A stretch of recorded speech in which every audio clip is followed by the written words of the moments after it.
Back to online study. I am your educator Gunjan with new topic respiration in plants. So in last class we have seen respiration in human beings and respiration process in cellular organisms. How it take place and what are the methods of respiration, what are the respiratory organs in human beings. Okay, what was the anaerobic respiration, what was the aerobic respiration, and how glucose is break down during respiration process, right? So I hope these points were clear, and today we will see about respiration in plants, and it is very interesting topic. So whatever I am giving, please listen it carefully. So comes to the point. Let's see what today we will see. Today we will see respiration in plants, transpiration and transpirational pole theory, right? Respiration, how it take place in plant, then what is transpiration, and how transpirational pole theory helps in movement of water through the whole plant's body.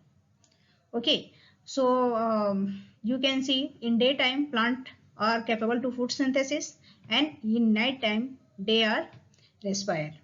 In night time plants are respire, and at that time they release CO2 and use oxygen, and during daytime they use CO2 and release O2. Yani photosynthesis and respiration both are opposite to each other, right? So comes to the point. What is respiration in plants? So आपको पता है कि human beings जो होते हैं या animals होते हैं तो उसमें डिफरेंट टाइप्स ऑफ ऑर्गन होते हैं, रेस्पिरेटरी ऑर्गन होते हैं, and they are easily capable to respire. But unlike animals and human beings, plants जो होते हैं कुछ ऐसा स्पेसिफिक ऑर्गन नहीं होते हैं ताकि उसमें गैसेस का एक्सचेंज हो सके. एक बहुत ही छोटे छोटे पार्ट्स होते हैं जिसके द्वारा गैसेस का एक्सचेंज होता है.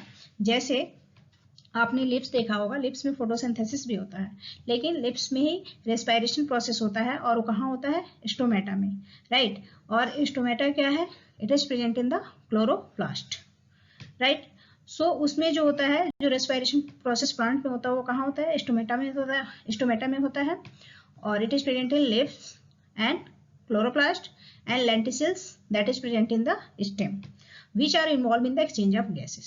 So two main parts हैं जहाँ प्लांट में रेस्पिरेशन प्रोसेस होता है. एक तो है स्टोमेटा और दूसरा है लेंटिसेल्स, जो कहाँ प्रेजेंट होता है? स्टेम में प्रेजेंट होता है. और इन्हीं दोनों ऑर्गन के बीच, राइट, जो गैसेस का एक्सचेंज होता है इन्हीं दो मेन ऑर्गन्स के थ्रू होता है. So, यदि हम एनिमल से कंपेयर करें तो plants, root, stems and leaves respire at very low rate. Human में जो रेस्पिरेशन प्रोसेस होता है बहुत ही तेजी से होता है और बहुत ही फास्ट होता है, क्योंकि हम जितना इंटेक करते हैं उतना हमको जरूरी भी होता है कि हम उसको क्या कर सकें? एक्सक्रीट कर सकें. तो कुछ चीज़ें होती हैं डाइजेशन के दौरान होती हैं और कुछ रेस्पिरेशन के द्वारा हमारे वेस्ट मटेरियल बॉडी से रिमूव आउट होते हैं. लेकिन प्लांट में जो होते हैं, स्पेशली रूट्स, स्टेम्स और लिप्स में रेस्पिरेशन प्रोसेस तो होता है, लेकिन ये क्या होता है? इसका जो रेट होता है वो बहुत ही कम होता है. So I hope it is clear. Comes to the next point. Now transpiration. So respiration, that is the removal of waste material from the plant's body with the help of lips and stomata, lips and stem and root. Now your new topic, that is the transpiration. So एक ये biological process है जिसमें water loss करता है किसके through? By evaporation process के द्वारा. Plant में जो वाटर का लॉस होता है वो किसके द्वारा होता है? वेपर के फॉर्म में होता है. और किससे होता है? Aerial parts of the plant. Plant के जो भी एरियल पार्ट्स हैं, जैसे स्टेम्स हो गया, लिप्स हो गया, रूट हो गया या बार्क हो गया, उसके through respiration transpiration process complete होते हैं. और इसमें मोस्टली क्या होता है? वाटर की लॉस होती है. So the process mainly occur through stomata where exchange of gases. और स्टोमेटा में जो गैसेस का एक्सचेंज होता है वो क्या है? Oxygen and carbon dioxide. क्योंकि आपको पता है जो रेस्पिरेशन है वो जस्ट अपोजिट होता है किसका? फोटोसिंथेसिस का. फोटोसिंथेसिस में CO2 और वाटर मिलकर क्या बनाते हैं? ग्लूकोज बनाते हैं. और यही जो रेस्पिरेशन प्रोसेस होता है उसमें ग्लूकोज क्या होता है? ब्रेक डाउन होता है. तो जो प्लांट में रेस्पिरेशन प्रोसेस है, ट्रांसपायरेशन प्रोसेस है, वो कहाँ होता है, फुलफिल होता है, किसके द्वारा कंप्लीट होता है, स्टोमेटा के द्वारा, और ये मेनली वहाँ पे गैसेस का ही एक्सचेंज होता है. So transpiration help in the transportation of water from root to upper parts of the plant and this is explained by the transpirational pull theory. Right, जो इसमें एक ट्रांसपायरेशनल पूल थ्योरी होती है जिसके द्वारा वाटर का मूवमेंट रूट से लेके पूरे प्लांट पार्ट बॉडी तक होता है. राइट, जो ट्रांसपायरेशन है, क्योंकि वाटर में सब कुछ प्रेजेंट होता है, मिनरल्स, गैसेस, राइट, वाटर, तो इनका जो ट्रांसपोर्टेशन है पूरे बॉडी में प्लांट का होना बहुत जरूरी है, क्योंकि ये चीजें नहीं होंगी तो प्लांट का जो ग्रोथ है वो क्या होगा, अच्छे से नहीं हो पाएगा. तो ये जो प्रोसेस होता है किसके द्वारा फुलफिल होता है, ट्रांसपायरेशनल पूल थ्योरी. राइट, इसको हम आगे डिटेल में देखेंगे. Then loss of water specially from leaves act as a straw effect and pull water upward from the roots. जो वाटर का लॉस होता है लिप से, ठीक है, तो वो जो लिप्स पे होते हैं, कुछ आपने देखा होगा कि ड्रॉप्स के फॉर्म में इफेक्ट दिखाई देते हैं, और वो किसके द्वारा होता है, रूट से सारे वाटर क्या कर लेता है, खींच लेता है. कौन, लिप्स, जब उसमें रेस्पिरेशन होगा, क्योंकि आपको पता है कि जो रूट्स पार्ट है वो सॉइल में प्रेजेंट है, और रूट में ही सबसे ज्यादा एब्जॉर्प्शन होता है किसका, वाटर का, और फिर उसके बाद से वो स्टेम में जाता है, फिर वो लिप्स में जाता है. तो ये प्रोसेस स्टेप बाय स्टेप होते रहते हैं. Then transpiration also act as a excretory mechanism in plant and it helps to get rid of excess water. ये जो ट्रांसपायरेशन प्रोसेस है वो एक्सक्रेटरी सिस्टम के जैसे भी काम करता है किसमें, प्लांट में.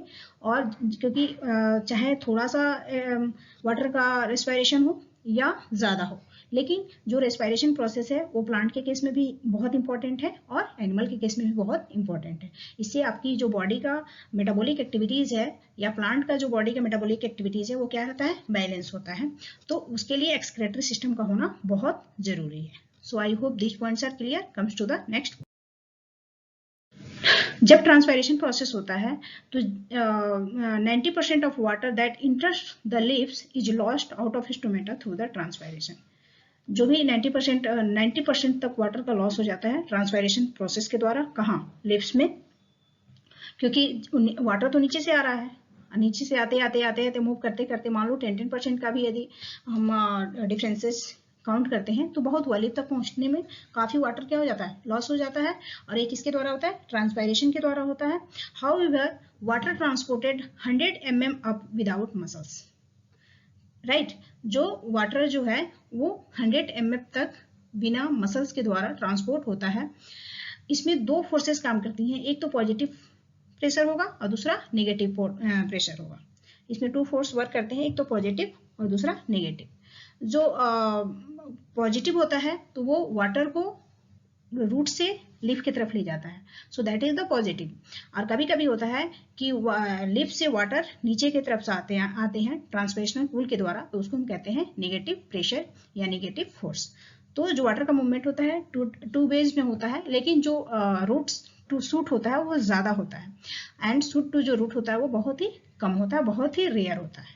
राइट, सो ट्रांसपायरेशन जो प्रोसेस है वो प्लांट में take place by the root, stem and leaves. But maximum water का एब्जॉर्प्शन कहाँ होता है, रूट में होता है, और वो अपवर्ड मूवमेंट होता है. वाटर का जो मूवमेंट होता है कैसा होता है, अपवर्ड होता है.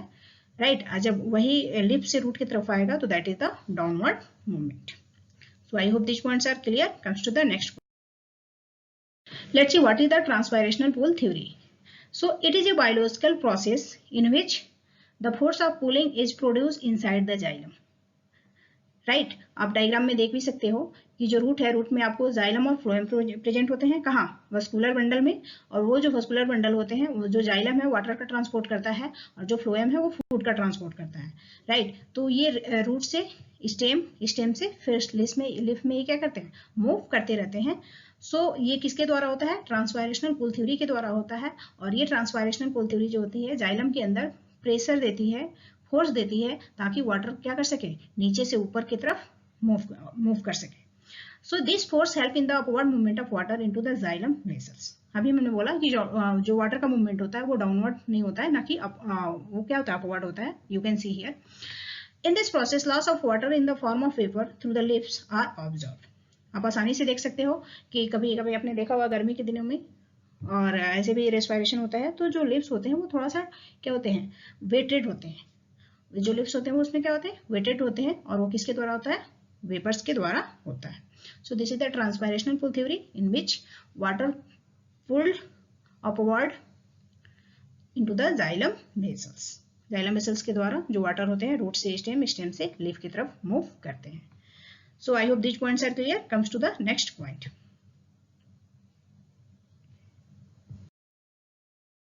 Let's see what are the factors responsible for transpiration. So जो there are many factors responsible for the transpiration process. एक तो होता है high temperature may result in the opening of the stomata and hence increase the transpiration. जब temperature ज़्यादा होगा right, तो उस समय स्टोमेटा ओपन होने के चांसेस ज़्यादा होते हैं और उस समय ट्रांसपायरेशन ज़्यादा होता है, एक्सेस अमाउंट में होता है। In the normal procedure plant gets water from the soil. आपको भी पता है क्योंकि प्लांट जो है रूटेड होते हैं सॉइल में, और सॉइल में सबसे ज़्यादा वाटर होता है। तो जो प्लांट होंगे वो रूट से ही, सॉइल से ही वाटर को क्या करेंगे, एब्जॉर्ब करेंगे। Then rate of humidity is inversely proportional to the rate of transpiration. ये दोनों एक दूसरे के इनवर्सली प्रोपोर्शनल होते हैं। जब ह्यूमिडिटी जितना ही अच्छे से होगी उतना ही ट्रांसपायरेशन क्या होगा, अच्छा होगा। यदि ह्यूमिडिटी कम है तो वो क्या, जो ट्रांसपायरेशन प्रोसेस होगा वो भी क्या होगा, अफेक्ट करेगा। जो लाइट है वो क्या करता है, इंक्रीज करता है the temperature in which increase the transpiration. यानी जो मेन फैक्टर है ट्रांसपायरेशन के लिए, एक तो टेम्परेचर का अच्छा होना जरूरी है राइट, ह्यूमिडिटी भी होना चाहिए, देन लाइट भी होना चाहिए। यदि लाइट अच्छा है तो उसमें ट्रांसपायरेशन प्रोसेस बहुत ही अच्छे से होगा राइट। तो आप देख सकते हो कि जब गार्ड सेल स्वेल कर जाता है तो स्टोमेटा उस समय क्या हो जाता है, ओपन हो जाता है। और this is the stoma, this is the inner cell wall, this is the chloroplast and this is the guard cell. जब स्वेल कर जाता है तो दोनों ये चीज़ें क्या हो जाती हैं, क्लोज हो जाती हैं। बट जो अंदर पार्ट है उसमें स्पेस मिल जाता है। तो इस समय जो स्टोमेटा का कंडीशन होता है वो क्या होता है, ओपन फॉर्म में होता है। और जैसे वो दोनों चीज़ें उसमें श्रंक कर जाती हैं, आपस में चिपक जाती हैं राइट, जो गार्ड सेल हैं आपस में चिपक जाएंगे तो उस समय स्टोमेटा जो क्या होता है, क्लोज हो जाता है। और उस समय जो ट्रांसपायरेशन प्रोसेस है वो क्या होता है, कम होता है। So I hope which points are clear. Comes to the next point. So thanks. Stay safe and stay happy. Please go through it and listen carefully. If you are feeling any doubt, you can ask any time. Thank you guys. Thanks.